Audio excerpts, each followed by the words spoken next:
बातमी आहे वाशिममधून।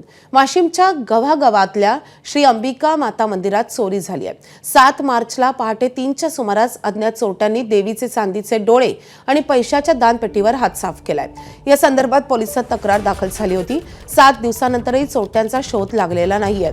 चोरीची घटना सीसीटीव्ही कॅमेऱ्यातही चित्रित झाली आहे आणि त्यामुळे मानोरा पोलिसांच्या तपासावर प्रश्नचिन्ह निर्माण झालंय। आज केंद्रीय निवडणूक आयोगाची पत्रकार परिषद। आसाम, पश्चिम बंगाल, केरळ, तामिळनाडू, पुदुच्चेरीमधील निवडणुकांची घोषणा होण्याची शक्यता। राहुरी आणि बारामती पोटनिवडणुकीचीही घोषणा शक्य।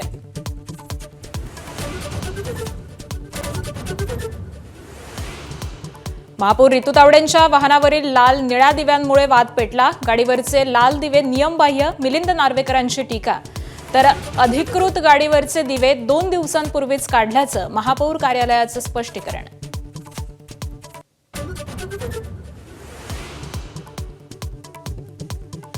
सिलेंडर पाठोपाठ व्यावसायिक वापराच्या पाईप गॅस पुरवठ्यामध्ये देखील कपात जाहीर। हॉटेलांचा पुरवठा 20%, तर उद्योगांच्या पुरवठ्यात 50% कपात। घरगुती ग्राहकांवर सध्या तरी संकट नाही।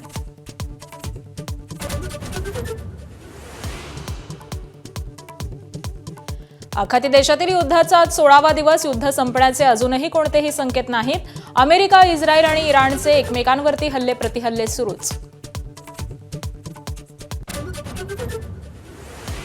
मुस्तफा खामेनींबाबत राष्ट्राध्यक्ष डोनाल्ड ट्रम्प यांचा मोठा दावा। इराणचे सर्वोच्च नेते जिवंत नाहीत, जिवंत असतील तर शरणागती पत्करावी, ट्रम्प यांचा इशारा।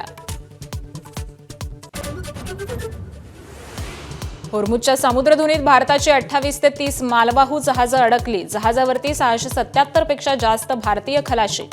भारत सरकार जहाजावरती लक्ष ठेवून।